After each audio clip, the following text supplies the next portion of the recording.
The season has arrived. We are finally here. We're recording this on Monday, so for Ethan and I, basketball has already started, but Purdue will be, going ready to go next or tomorrow. So we're getting there. We're getting really close to some Purdue basketball, and the first opponent for Purdue is the Evansville Aces. Evansville comes in at 248 nationally on KenPom. And they're coming from the Missouri Valley Conference. Not a particularly strong year last year. They ended up going 11-21 overall, finishing, I believe, 258 on KenPom last year. So overall, should be one of the more lopsided games on Purdue's schedule, but still good to preview and recap as always. We will be doing that. So Ethan, just kind of get your initial thoughts on this matchup for Purdue. Yeah, so you and I were talking offline a little bit about how the Evansville roster is constructed and what they're good at. And, they have, I think, two guys on the roster worth talking about in um, Connor Turnbull and Keyshawn Porter. Now, Turnbull was sort of was a major factor last year, was maybe their best player, at least on the defensive end. And, he's a 6'10" center who's a good shot blocker who will be who'll be an interesting test for Purdue's bigs and centers to go up against as maybe a low level, power five starter caliber center who can block some shots, cause some problems if they're not playing well. And then Keyshawn Porter, transfer this year. He's a big guard, 6'5", 195. Senior can get downhill, can shoot a little bit. He's gonna. Those are the two guys to watch, I think, in this matchup. Yeah, I agree. I think in Turnbull's case specifically, he'll be a good kind of warm up test. I think for the front court, it'll be he's a good enough player that I think he'll at least challenge Trey Kaufman-Renn and Oscar Clough and Daniel Jacobson to not just show up and goof around. They're going to have to show up and play well to outplay him, I believe. And I think he kind of gives some unique challenges a little bit in the front court. He's a pretty good shot blocker, one of the best in Division I basketball last year per blocks per game. But it's kind of going to be a unique challenge for him to see that sort of size that Purdue possesses. It's not typically seen at the mid-major level. So I think it'll be a good game for Clough and Jacobson to kind of figure some things out next to Trey Kaufman-Renn with some real resistance, but kind of still you should be able to kind of work some things out, kind of try some different things, work out the kinks. This probably won't be the tightest game if I had to guess. So always makes for a good time to kind of try out things with some actual resistance in a game setting. And I think that's kind of, what I'm looking for here in the front court, especially. Yeah, you hit on kind of what I'm looking for here too. And the main thing I want to take away from this game as a Purdue fan is I want to see an efficient game from the front court. I don't need Trey Kaufman to score 20, though he absolutely could. I just want to see him hit shots, get to his spots, hit those hook shots and floaters that he's been missing in the exhibition season. I want to see Clough get going, grab some rebounds, get some putbacks, maybe run a little post action for him when TKR is off the floor. Daniel Jacobson had some splash moments against Indy. So I'd love to see him continue that momentum. I'm not expecting any changes in the starting lineup, but as you and I talked about in the recap of that, if Clough and Jacobson keep trending the way they are, that will happen eventually. So, I want to see Clough get back on track. I'd like to see some more efficient games from the people in the front court and maybe get some opportunities for guys like Benter and Murphy to get into the game and knock some shots down too.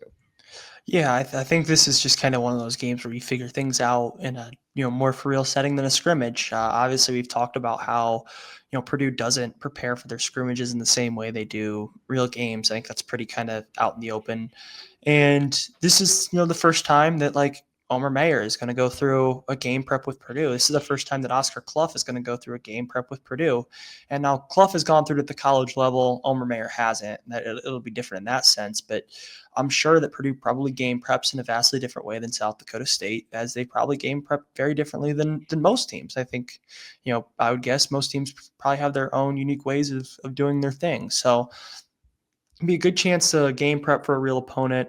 and really just kind of figure some rotations out. I kind of expect the rotations to be a little slimmer. I think I'd be surprised, like if Antoine West really played all that much outside of garbage time. If he doesn't end up redshirting, I think this is kind of where we'll see probably one of the backup fours kind of be know for sure which one gets chosen. I think one of the two will play, meaningful minutes at one point throughout this game, whether or not it's in the first half. Who knows? I'm sure they probably will, but um, I don't think both are going to play meaningful minutes. You'll probably see the other one in garbage time, but again, I don't think you're going to see both in meaningful minutes. So, and the third thing I'm kind of interested to see is the rotation at the guard spot. How those minutes shake out, because I think there's five guys that are really demanding a lot of minutes right now, and you know, one or two are probably going to get the short end of the stick and not get quite as many minutes as they might deserve. So we'll see how that shakes out. And I think this will be the most telling game that we've had so far, just because I think the rotations will be a lot tighter in the exhibition. Especially in the first half. Yeah, I mean, once the score starts ballooning, if that happens, and you get into like the last 10 minutes of the second half, that's typically when Painter will pull his starters, especially his stars, and kind of clear the bench and let those role players kind of run with it until the last couple of minutes when the walk-ons get on the floor. But yeah, I think in the first half you're going to see what Painter plans the rotation on being, at least in the non-conference portion of the schedule. I think we're going to see probably 10 guys play meaningful minutes in this game. Typically, that's how he works it early in the season, where he'll just get a lot of guys into the game, more so than he will, you know, in conference play, even in the big games. We play Alabama next week. Even in that game, I expect we'll probably see appearances from all 10 of these guys that are expected to be, possible rotation pieces. Even if Murphy's only getting, 5 minutes a game, you saw that, a couple years ago with Colvin, playing in like every game in the non-con before he started picking up DNPs in the Big Ten portion of the schedule, right? So I think a lot of guys are going to play, but we are going to see tighter rotations. We're going to see Braden Smith and Trey Kaufman-Renn. We're probably not going to see them both on the bench, at least not for more than a moment or two. I just think in general it's going to be played like a real game, because it is. This one counts. If we get off to a sloppy start in this one, we can no longer get on here and say, well, it's exhibition season. All right, this is the real deal. And is the preseason number one team, as the betting favorite to win the national title this year, it's time for Purdue to come out and play like it. Yeah, I think I kind of hope we get a vintage Braden Smith, Trey Kaufman-Renn game. I think that would be honestly my A+ outcome is Braden and Trey Kaufman-Renn do their thing in the first half. The role players play well. We don't really notice the holes that were there last year. And I think that, that you see that lead get real high in the beginning because big Braden Smith, big Trey Kaufman-Renn first half, and then you're able to take your foot off the gas a little bit, rest some guys, get some guys out, get some of the younger guys in, some of the end of the bench in, and kind of carry a 20-point lead throughout the second half. That would be kind of A+ great game script, I think, in my opinion. We're kind of waiting for that, like, we're back moment from Braden and TKR. I don't think that really happened in the scrimmages, just because, exhibition season, sleepy game, as we said. I don't think it was the most applied I've seen Braden Smith in a basketball game. He's one of those guys that when you watch him play, rarely do you watch a game that he plays in and not feel like he has his fingerprints all over it.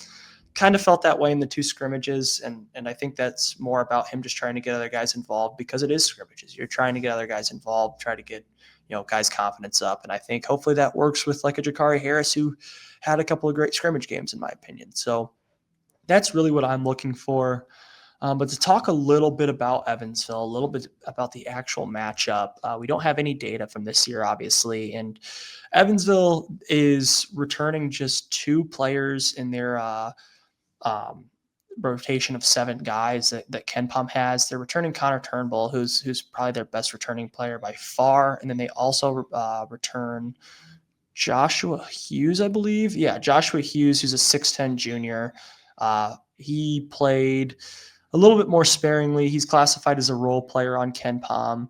But of the seven guys that were classified more than higher than nearly invisible, but per KenPom, only two of them are back, and one of them was a role player. So it'll be a very, very new roster for Evansville. But last year, I think their roster is pretty similar to this year, and they were much better on the defensive end than they were on the offensive end. They finished 155th in the country defensively and 318th offensively. A large reasoning for that poor offensive rating was their lack of 3-point shooting. They shot worse than 30% on the season. They were 344th nationally in that. And I think that doesn't really bode well for a team that is coming to play a high major team that has a good and a very, very large front court. This is a team that makes their living offensively at the rim, and projecting that up a level probably doesn't bode particularly well. And I think they're probably going to need to make some outside shots to hang in there with Purdue. Well, in your opinion, kind of from your point of view, how do you think Evansville will be able to stay in this game if they do? This is an interesting match for Purdue earlier in the season because this is a big team. That even for a high major team, this is a big team. Last season, they ranked. Where did I say? Yeah, they were top 40 in height last season, and they lost a lot of those guys, and they brought in more guys with size. We mentioned Porter, who's a 6'5" lead guard.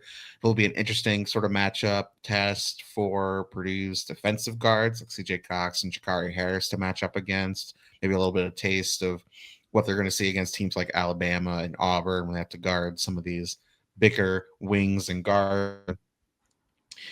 They're a really good blocking team. They're great 2-point percentage defense last year.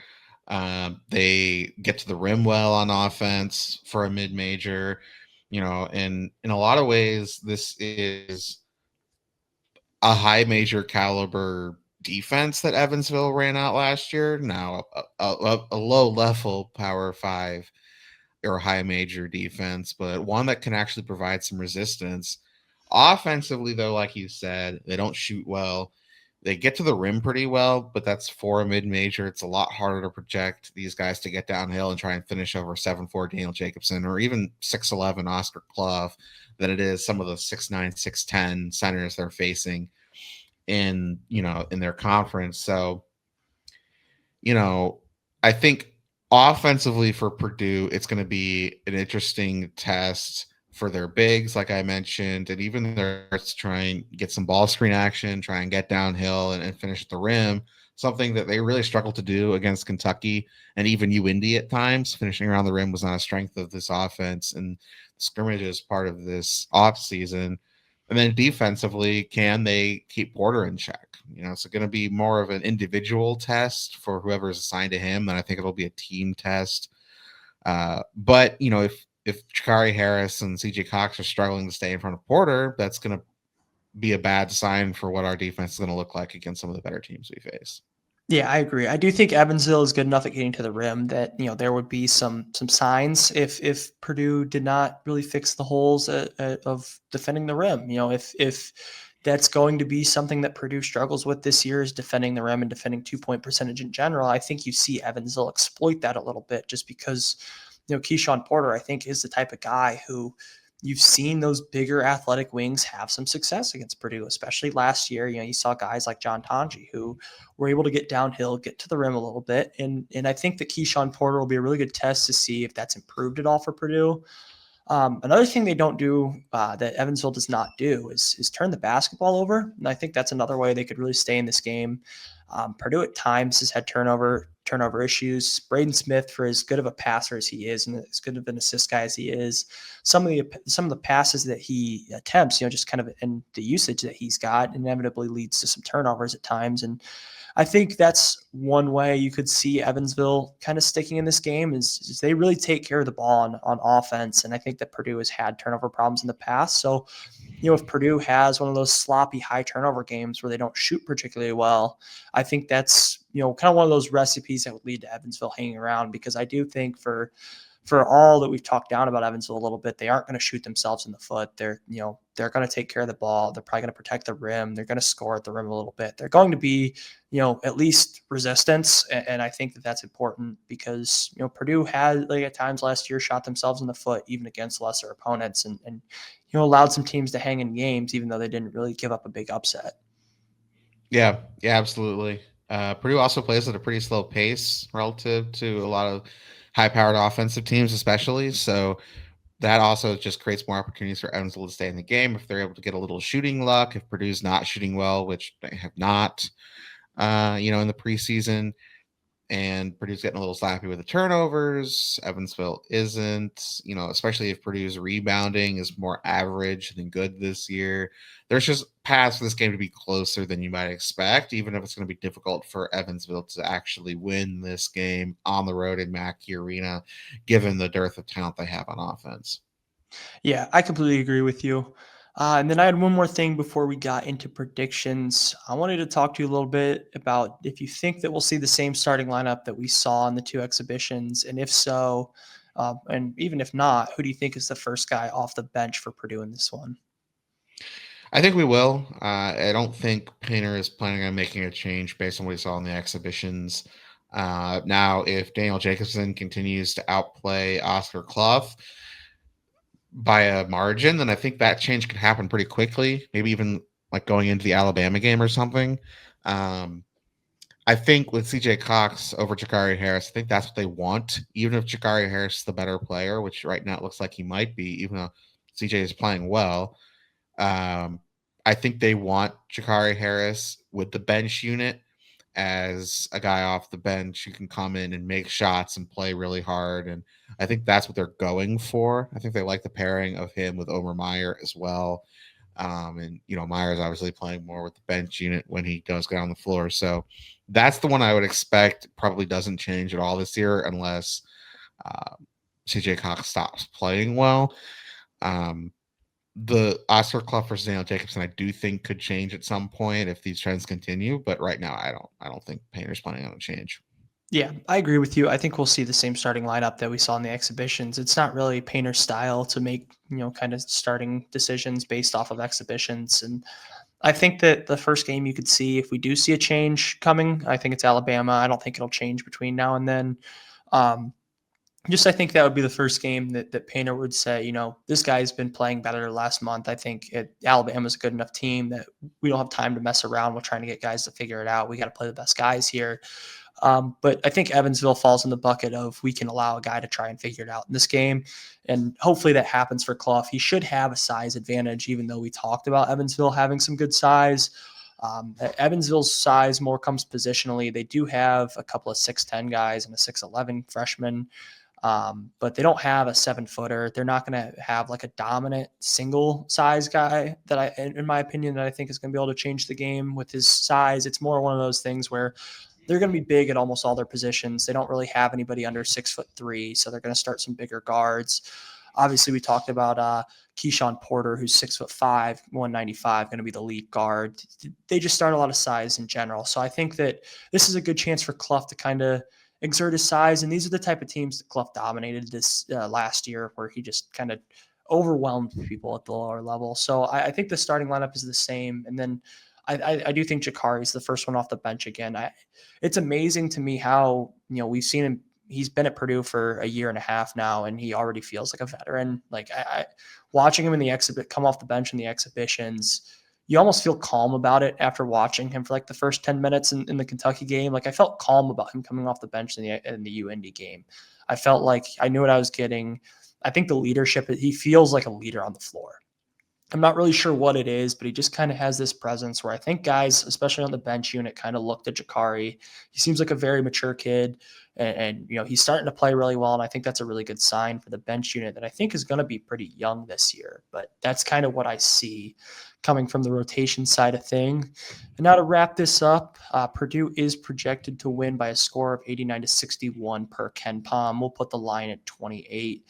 Ethan, I'll let you go into your predictions outright for the spread, and then I'll give you kind of a player of the game who you think is going to be kind of Purdue's key guy or star of the game. So I'm going to take Purdue to cover in this one, even at 28. I think Evansville is not the kind of team that will give Purdue trouble. And I do think there are some mid-major teams that could keep it close against Purdue, just given, if they got a little bit of size and they're really good at getting downhill and shooting, I think, they can keep it close against Purdue. Evansville's not that team.